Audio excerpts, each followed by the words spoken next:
Well, thank you all for coming and joining us after lunch. We have a great session coming up by Ms. Marharyta, how we completely rewrote our static code analyzer for Kotlin. Hi, everybody. My name is Marharyta, and I work for Sonar.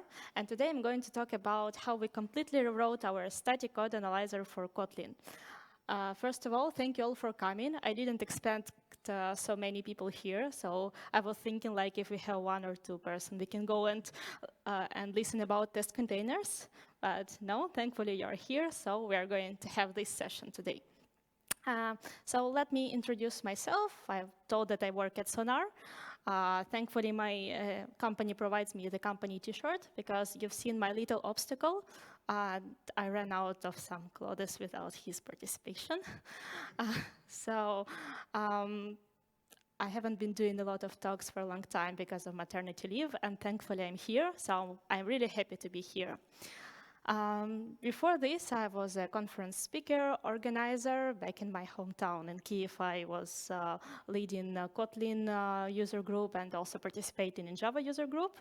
I'm interested in different programming languages like Java, Kotlin, Scala, TypeScript, and I participate in static analysis for them at my daily work. And this is my Twitter handle, if you want to follow me, because sometimes I tweet some stuff about work, about Java, about social events, politics, whatever. One more important thing you should know about me. I'm Ukrainian. I basically was born and raised in Kyiv. For 2 years, I live in Switzerland, in Geneva, but it doesn't make me Swiss. I'm still Ukrainian, and you know, we are now struggle. You've seen yesterday that beautiful keynote, that we need your help. Thanks for your help that you're already doing, and we need even more. So glory to Ukraine, and hopefully this awful war will end soon with the victory of Ukraine. So that's about the talk. Short disclaimer, today I'm not going to sell you Sonar products, Sonar static analysis, because if you're using it, I should not sell it to you because you already know that they're great. If you're not using it, maybe you'll think about it. I'm not going to tell you about how to use our products, because it's not my job, and because I believe that our UI is pretty intuitive, and you'll find it out because you're smart. So today I'm going to talk to you about why we decided to rewrite our static analyzer for Kotlin, and how we actually did it, what we faced, what challenges, problems, and how much fun we had on the way. During the talk, I'll use some terminology, and I don't know if you are all familiar with it or no, but let me repeat it. AST, or abstract syntax tree, it's basically a tree representation of your code. In source code, you write like package, class, and class can have methods, it can have some properties, and it all can be represented as a tree. So abstract syntax tree, it's sort of a data structure that represents your code. Another term is semantic. It's basically a term that combines types, references, additional information about abstract syntax tree. So think about it like relations between different nodes of that tree. Like what is where. Like in your code, you can write this, and semantic can tell you what this means. And compiler frontend, or just compiler. It's basically a program that takes your source code and transforms it into AST plus semantic. It's in simple words. It's not just a complete definition from Wikipedia, just how you should understand it for this talk. So today we're going to talk about the history, why we had some problems, why Sonar Kotlin was written in this or that way. Then we'll talk about technical preconditions, what we actually had, then which challenges we have in order to rewrite it properly, what we achieved, and some takeaways for you. So if you look at Sonar Kotlin 1.8, it was like static analyzer from 2 years ago, which was included in previous LTS. You can see sort of this report. But if you use exactly the same version of SonarQube, SonarCloud, but with recent Sonar Kotlin version 2.12, you can see that amount of code smells was doubled, amount of bugs was tripled. There are a lot of vulnerabilities, hotspots, and technical debt is around a month, while it was like 4 days. It's exactly the same project, believe me. So does it mean that our job is to make your project worse? Okay, no, but our job is to find more problems in your code so you can fix it and not face them in production. So let's forward to the past and see what we had in 8.1. So in 8.1, we had 40 general rules. What I mean general, it's like a track of to do, track of fix me, you have wrong indentation, and whatever, like very stupid, simple rules that are not really helpful. The precision was really low. There were a lot of Kotlin constructions that were not handled, like extension functions, anonymous functions, objects that are singletons in Kotlin, and a lot of other stuff that wasn't handled. The mappings with external linters like detect, KT-lint, Android-lint were outdated. So basically, you can use the latest version of them, but Sonar won't understand it. And there was no future because it was impossible to work on this and extend the analyzer. Why? Why it was like this? Some years ago, like around 4 years ago, at Sonar, there was an idea that we have to have some universal analyzer to rule them all. Like we write some rules one time for many languages, and like you can implement the same rules for different languages just once. And how it worked.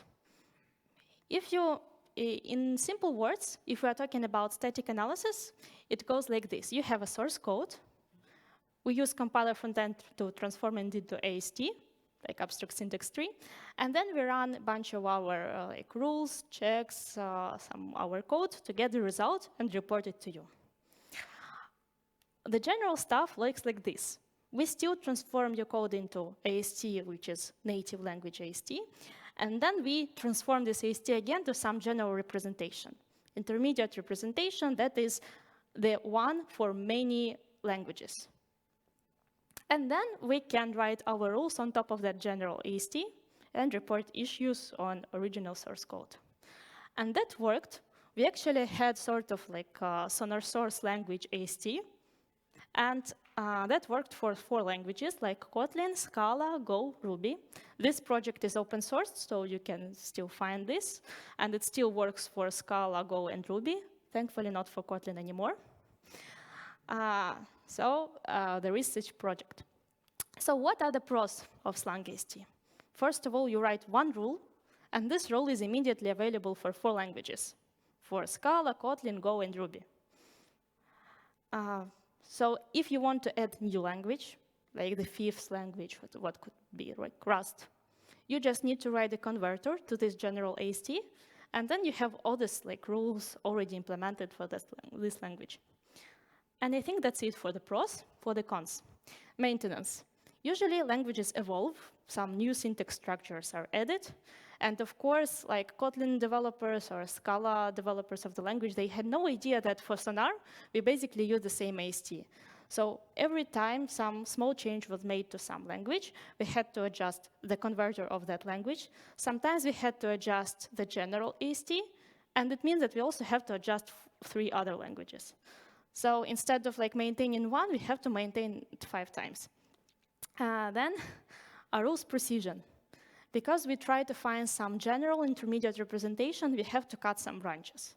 That's why for Kotlin, we had to cut extension functions, objects. For Scala, we cut some traits, I guess, and so on. And for Go and Ruby, we also cut a lot of structures, and that's why the rules precision was not really great. And of course, it's hard to write language-specific rules on some general AST. So writing language-specific rules was impossible with this. Also testing. I think testing comes with the same problem as maintenance. You have to test it like 5 times instead of testing for 1 language once. And semantic. This approach had no place for semantic. So it was just about the syntax. We cannot understand the types, what's behind, we cannot understand references, and relations between different AST nodes. And that all meant that for Kotlin, we have some trade-offs for basically Kotlin slang representation. We had a lot of unsupported features, as I told you. It was just about the syntax, but it was fast. And we didn't rely on the class pass because we actually didn't use semantic and we didn't need the class pass. And that was time to think about maybe we have to do some Sonar Kotlin 2.0 and to rewrite everything or to use some native language tree. So the first challenge that we faced, how to start. It's very easy to start when you have nothing. Like when you have nothing, you can start everything from scratch because you so now we have 27 analyzers, 27 languages, so we already know how to start from scratch. The problem from Kotlin was that we already had something. We had all this program already written, and we had to rewrite it or add on top of this some Kotlin-specific rules that use semantic and are very precise. So how it was? We had some source code. It was transformed into Kotlin AST. Then it was transformed into some general AST. And then we run our checks, our rules, and generate the result that we report to you. What we wanted? We basically wanted to remove the dependency on general AST, use just native Kotlin AST, and run our analyzer on top of that one. It looked very easy. Unfortunately, it was not that easy in reality, because we have to think about what is the result. We already had 40 rules. What to do with them? Do we keep them as is? Do we rewrite them, or do we drop them? Because if we drop them, we need to deprecate. We have a deprecation policy. There are some bunch of releases, LTS releases, SonarCube, SonarCloud, SonarLean, so that's a nightmare. We had some metrics, like lines of code, like the coverage, or a bunch of other stuff that we also have to port, because for now they worked on general AST. What we also wanted to add to result, it's native Kotlin rules. It's actually the part that we wanted to add. And we also wanted to support some external issues like detect, Android lint, KT lint. So that was time to think, what should we do? So that was actually what we implemented. We have a source code that we have a path that was like this before. We transform it to Kotlin AST, then we transform it to general AST, slang AST, and it generates the result. But we also added another possible path that for some rules, we go and run Kotlin Analyzer directly on Kotlin AST. So instead of simplifying, we doubled or tripled the complexity of the project. But we did a good job on the way that we marked this part as a technical debt. Because we have to move on, we want to try it out, and we cannot rewrite it immediately. So we promised ourselves that eventually we'll get rid of this. But for now, we have to move on and write something directly on Kotlin AST. And we'll get back to this slide soon, so keep that in mind. First challenge was done. So we knew how to start. We started working on this. So the second challenge was Kotlin AST. There are actually a bunch of variants what we can choose for the AST. First one was program structure interface. If you ever wrote a plugin for IntelliJ, you probably know what it is. If you don't know, it's an API provided by IntelliJ to support new languages. So you can actually implement this, and this is actually an AST. This is the, by default, AST of Kotlin, because Kotlin is coming from JetBrains. JetBrains is originally doing IDs. And this is OK, but there are a bunch of problems with program structure interface. We'll talk about this. At some point, JetBrains realized the problem with PSI, and they decided to rewrite the compiler. You've heard that there was a rewritten Kotlin compiler backend, and now they're going to rewrite compiler frontend. Compiler frontend is actually what we need. If you heard about Key2, this is about it. So the new compiler frontend is actually producing frontend intermediate representation, So K2 is about this. This is a better API. It's a better AST, but there is one tiny little problem. It's not yet ready for production. So unfortunately, we cannot rely on it completely.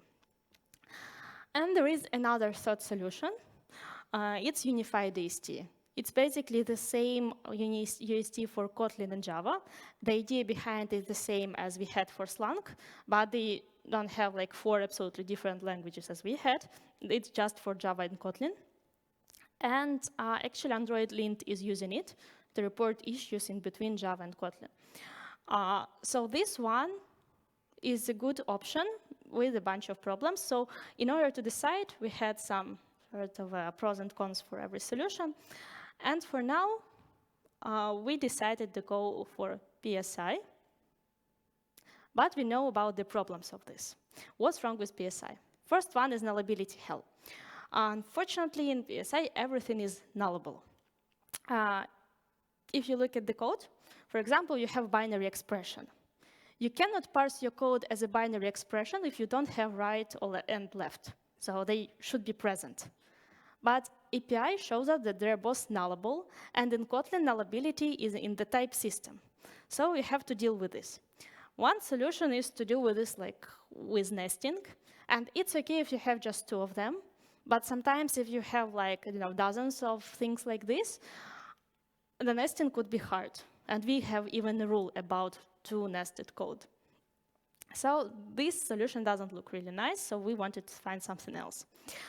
Another solution is to return early return. But there is another problem with this. The coverage, and it's not just like the coverage that we want to please Jfokus or any other coverage tool. It means that in our code, there is path that is unreachable. Because in our Sonar context, for now, we are not working with unparsed files. If it was if it was parsed, it means that we have left and right expression.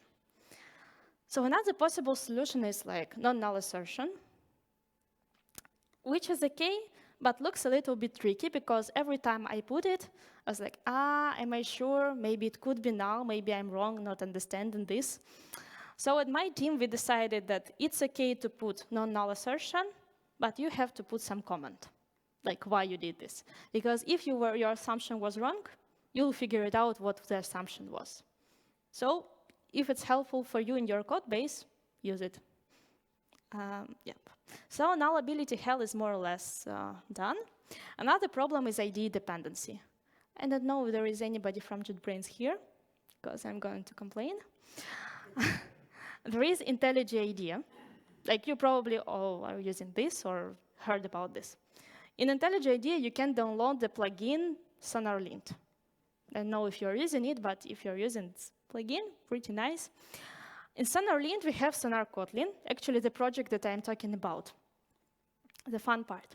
The Sonar Kotlin, we actually use Kotlin compiler at a third party, so in order to parse the source files. And the most interesting part, Kotlin compiler depends on IntelliJ. Okay, not completely, but program structure interface, it's actually part of the IntelliJ. So yeah, think about this. We need to go deeper. That was one of the reasons why they had to rewrite their compiler. Another problem is naming. Naming is hard. What do you think KT named function is? When we developed it, we thought like KT named function is function with a name. I've asked JetBrains developers as well, and they say, yeah, it should be a function with a name. So when we implemented the rule, like bad function name rule, we thought like, okay, name identifier should always be present because it's named function, function with a name. Then look at this sample file. You have an anonymous function. This function doesn't have a name because it's anonymous. And you think like, okay, it won't get there because it's, so you know where I'm going on there. We get an null pointer exception. Why? Because apparently anonymous function is a named function. After some investigation, we found out that KT named function is a function declared with keyword fun. Because it was named. It was named with keyword fun. That's why it's named function. Think about it. And it's not the only case. So like a bunch of stuff like this there. So naming is hard. Another problem was zero range. Sometimes we use compiler diagnostics to report issues that compiler already reported. So like compiler gave you some warning, and we want to show you it again because people usually don't look at compiler warnings. Shame on you. So yeah, we do it like this. And in Kotlin API, they provide actually a node that is the root cause of the problem. And we report directly on this. And then one day, we get this community report with file like this. It's a enum class that is deprecated, and there is one entry. And we have an index out of bounds exception. That's interesting. Why could we have index out of bounds exception? Because basically, when you put a deprecate annotation on enum class, you're not actually deprecating just a enum. You're deprecating a constructor of enum. And entry here, there is a constructor invocation. There is no constructor invocation represented in your source code, but under the hood, in top C nodes, there is constructor invocation that has no range because it has no representation in your source code. And that was the element reported by the compiler. And because that element did not exist, we got an index out of bound exception because we tried to report some issues on a non-existing element. We looked at where IntelliJ reports it. You can see it's open in parentheses. And we decided to be consistent and just write a workaround to report on open in parentheses as well.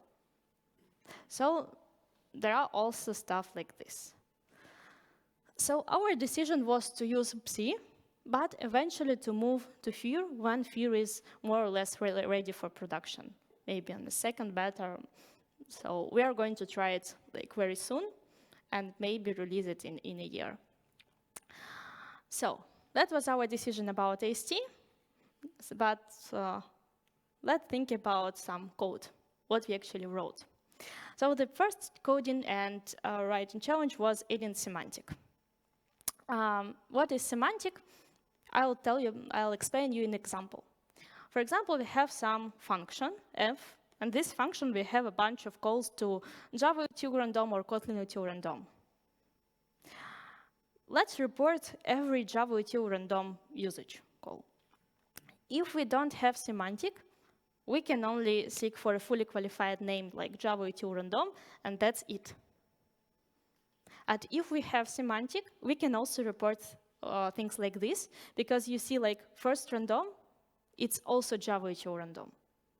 But without semantic, we cannot understand this. So first version of Kotlin could not, previous version of Kotlin Analyzer could not understand this, but our new version should report things like this. We can also go deeper and report every Kotlin random. So even if we have named import, without semantic, we cannot understand named imports. But with semantic, we can. And the same goes with arguments. What if we want to report Kotlin random with 0 argument? Without semantic, we can only report the third line, like the third invocation, but with semantic, we can also report stuff like this. And of course, I believe you want to have semantic to have more precise issues. So that's why we need to add it. So why? Because we want better rule precision, we want more advanced rules, we want rules for security, rules for Android, and so on. So semantic opens the door to a variety of possible ideas, a variety of possible features that for now we could not do with our previous approach. How? Firstly, now we have to depend on class path. We need to understand what are your binaries, what are your libraries.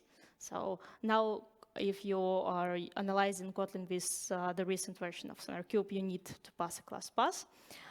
And in Kotlin compiler, there is a structure called BindingContext that represents the semantic. And a bit of magic, because that was not that easy to work with binding context. What is binding context? That's pretty hard to explain what it is, because it's pretty hard structure, but I'll try to. So binding context, it's basically a data structure that consists of many slices, like type, reference target, resolved call, like expected type, whatever, and these all are slices.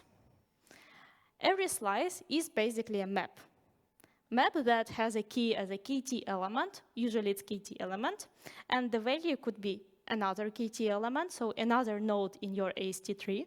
It could be some descriptor, so some additional information. It could be just a constant, if you want to resolve compile level constants, or whatever. So it's some additional information about that node, and that could eventually lead you to another node. And how to work with this? You get this binding context from compiler. You call method get, and then for the first argument, you pass a slice. As a second argument, you can pass the key. And that's how you actually get some additional information about the nodes. Of course, we have some like utility functions that help to wrap this to hide all this ugly stuff under the hood. But in simple words, that's how we should work and get semantic from Kotlin compiler. So, yep. Another problem was extracts on our Kotlin. What do I mean? Do you remember this slide? We marked something as a technical debt, and we promised ourselves that eventually we'll get rid of this. And that was time to get rid of this because our analyzer was mature enough. And if we won't get rid of this technical debt at that moment, we won't get rid of it at all. So that was time to pay the debt. What was the debt? 40 Slang rules, like 40 rules that we haven't written, metrics, some tests, and bridge to the new engine, that we just implemented, but we won't need anymore. So we had to rewrite, and remove. We expected it would be like this, because eventually everything was written in Java, we rewrote everything in Kotlin, it should be easy.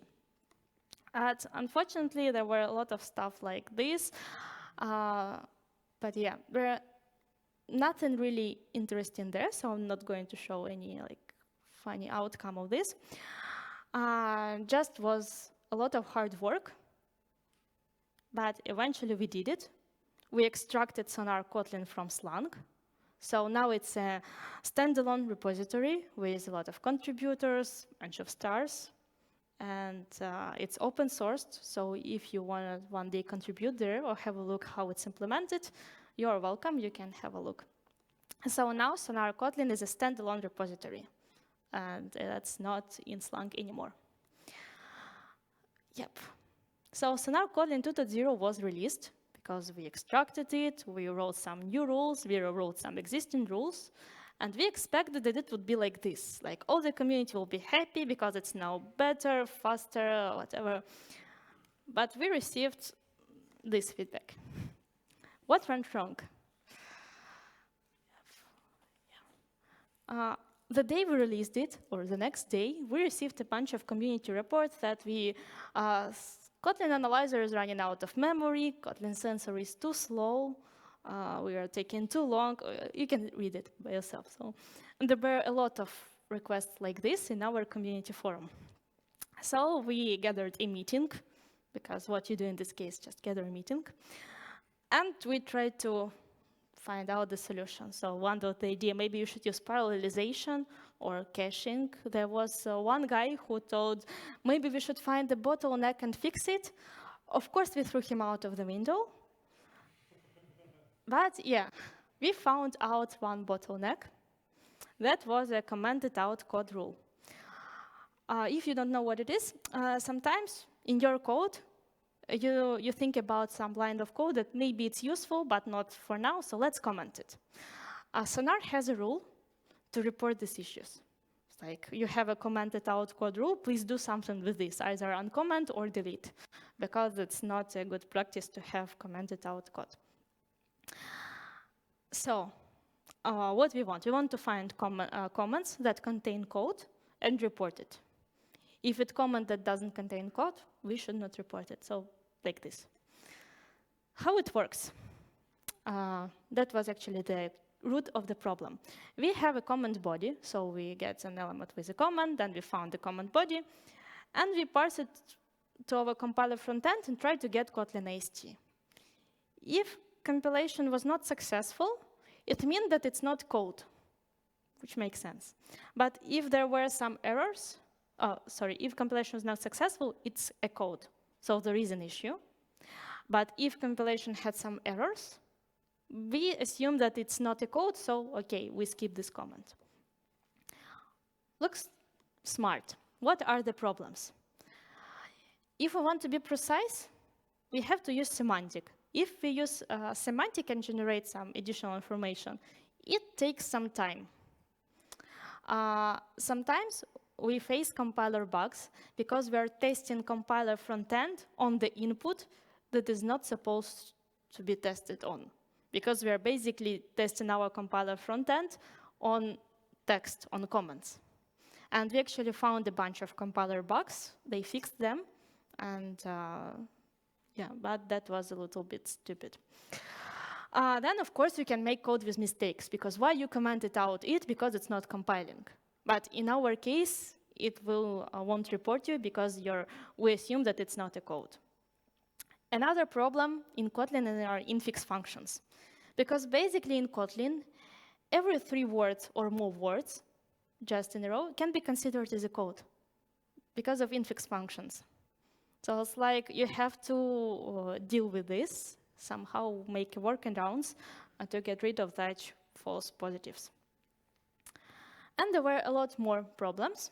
But the main problem was that because we started using semantic, it started taking too long. And imagine we compiled each comment, so like in standalone mode, and for example, we have 500 files. In each file, you have like 100 comments. So multiply how many times we executed compilation with all the semantic generation stuff. So of course, it was a big bottleneck. So what we decided to do? For now, we don't have a solution. So let's just simply comment it out code rule. And believe me, it was commented out for a year, and we had 0 complaints in the community about this. So when I did this talk for the first time, I showed the slide, everybody was laughing. And then when I came back from my maternity leave, it was more than a year. Several months later, we had 1 complaint. And we discussed it with our colleagues and saying, maybe we have to fix it. Let's do something with this. So OK, we fixed this rule. So now it's working. So on the latest Kotlin, Sonar Kotlin version, commented out code rule is working. It's not using compiler frontend anymore. It's some heuristic. So basically similar approach that's used in Sonar Java. Of course, there could be some false positives, false negatives. Feel free to report them if you find them on our community forum. But unfortunately, it fixed some half of the problem with performance, but not everything. So we still had some performance degradation, and we need to dig even more. What was the problem with most of our performance degradation reports? People are reporting that our analysis is slow. We believe them, but please give us something that we can investigate, some logs, heap dumps, like thread dumps, whatever, just give us something. And because everything is always super private, top secret, high-level secret, I don't know, so looks like all our customers work at NASA, we cannot debug it, so we have to guess. After like some months of guessing, we decided to stop. But at some point, one customer was actually working on something open source, and he shared some thread dumps and some logs with us. And after looking at them, I found one similar problem, the thing that was repeated everywhere all the time. It's binding context. You remember that binding context that I was talking to you about when we are introducing semantic. So binding context was the root of the problem. Why? In order to generate binding context, we need your source file, and we need a class path. Apparently, if you're in a single module, how Sonar Scanner works, you have one class path for a module, and you can have like infinite, not infinite, but pretty large amount of files, like 500,000 of files. The thing is that the way how we wrote our plugin, we generated the binding context every time for every single file. So we took one file, and the class path generates a binding context. And we took the second file and the same class path and generate binding context again. So we could generate the same binding context for like 500,000 of times. And it takes time, a little bit of the time. So after some investigation, we found out that class path is usually const. So the bigger class path is, the bigger time is. Big class path plus many files, like infinite amount of time. And that's actually a pretty common case for Android projects, for big Android projects. So now we know this, we know how to fix it. After we started generating binding context only once, we had some analysis, and we actually were able to move our speed of analysis to closer to like 250 milliseconds on Sonar Cloud, while before it was closer to here, like closer to like 20 minutes, and for some customers it was like hours of analysis. For now it's seconds. And of course we had a bunch of happy users. You can see, sometimes in community people give some kudos to us. So feel free to do it if you like our products too. But that was not it with the performance. Of course, we wanted to go deeper and to prevent future problems with performance. So we added more projects on our internal instances to test Android projects and to prevent some performance degradation in the future. We added performance measures because it's hard to fix something that you don't measure. So now we measure performance, and we know what are our bottlenecks, and we try to improve it every time with every release. We also found the slowest rules and optimized them, and we are doing it every time. That's it. And now that's time to talk about achievements. I'm not telling you that it's it with the challenges. Of course, we faced a lot more challenges, but this talk is only 50 minutes, and we can talk about other challenges afterwards. What we actually achieved. In Sonar Kotlin 1.8, again, there were 40 rules, low rules precision, outdated external linters, and no future. In Sonar Kotlin 2.12, which is the latest version for now, we have 108 different rules on security, on regular expressions, with semantic. So, yep, we have good rules precision, because for now we are using semantic and we can report advanced stuff. All our linters are up to date, and each release we are updating rule mappings. And we have a bright future, because I don't want to spoil you, but we are going to have a lot of Kotlin in Sonar this year.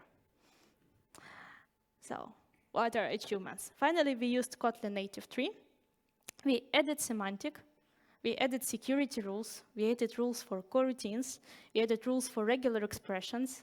We added support for external linters, and we improved the community support, because you see, like, all this feedback is coming from people like you who are using our products, are not happy with this, and they're reporting it, and we are fixing it. So we are pretty responsive. Of course, I understand that you are not going to implement the static analysis on your own. Maybe it was useful for you, maybe no, but there are a bunch of takeaways that I hope every developer can take from this talk. First of all, know your customers. We fucked up a lot when we didn't know that there are a lot of Android, and we are not Android developers, but we didn't know a lot about Android, and that's why they had a lot of problems in the performance. Know your third parties. Not knowing about how Kotlin compiler worked. Also, we shoot ourselves in the leg, because like binding context was the root cause of performance problems, and a lot of stuff like KT named functions and zero ranges. So know your third parties. Release often.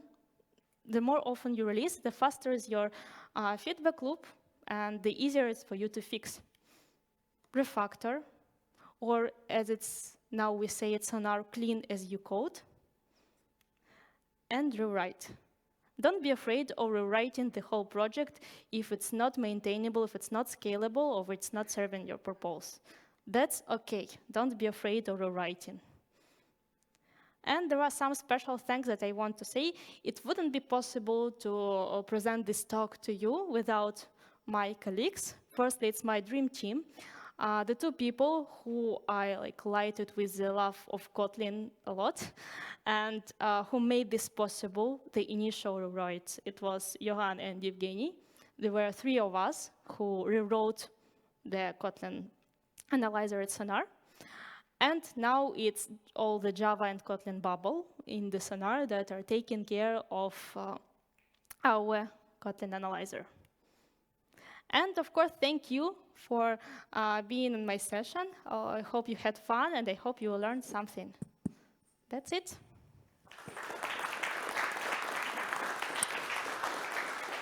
Are there any questions? Yeah, hold on. Thank you. So, how long did this entire transition take? And as a second question maybe is, how did you convince your managers or bosses to do this migration? Because I can imagine that they invested quite a bit of time and effort into making the generic middle part that everything compiles to. Like, how did you tackle those challenges? Yeah, about the time, I think it took us around. It's hard to say about the whole transition because, the whole rewrite took us around maybe months or 2 months. But we also added new features in between. So in general, we worked 6 months, to get to 2.9 release. Then it was my maternity leave, so was some small pause on working on Kotlin. Now we're back working on this, so it's a year and something since the new version of Kotlin is in production. But the people who were on the LTS version of SonarCube, they will only receive it in this LTS, because the previous LTS was 1.5 years, and it was before, even 2 years before. So we haven't even started working on Kotlin by that time. And about convincing managers, I'm really thankful that we are working in a product company, and it's still driven by developers a lot. But yeah, we had some issues. Firstly, to convince people that Kotlin is something that we have to pay attention to. And the second part, that we have to invest into rewriting it. Some people helped us, because at the same time, one of the company focus was the security. And we cannot have security advanced rules for Android without semantics. So they understood that we had to add something. And then, yeah, our initial idea was that we rewrite everything from the beginning, and we didn't even have this middle stage. The compromise with manager that didn't know if this will work out or no was to have this sort of in the middle, something in the middle. And then we had sort of not a bet, but kind of a bet that, okay, we can rewrite 40 rules in a very limited amount of time, and just believe us. And we did it. So the thing is that we had to say something strong, and we had to fulfill it. That was hard. Of course, we had to jump a little bit higher from our heads. But yeah, we rewrote it. Then we brought some confidence, and managers had more trust in us than they had before. So, and after that, that was easy to extract Sonar Kotlin, because they see that, okay, the previous engine is not serving its purpose that it should be, and rewrite didn't took that much. So, yep. Thanks a lot.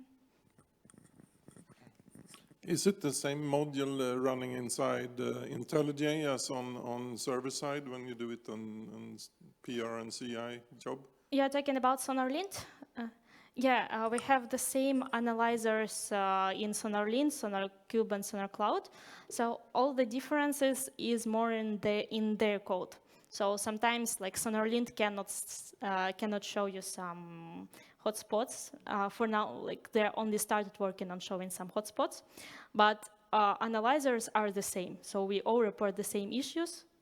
The difference could be only in the products itself, like what SonarCube, SonarCloud can report. And there is also another not problem, but another possible mode how you can use SonarLint. It's like standalone mode or connected mode. When you connect to like SonarCube and SonarCloud, you get not the latest analyzer that is embedded in SonarLint, but you download one from the server. And so that's why it could be different issues. It's just because the version is different. But in general, yeah, analyzers should be the same. Anyone else? All right, great session, thank you. Thank you.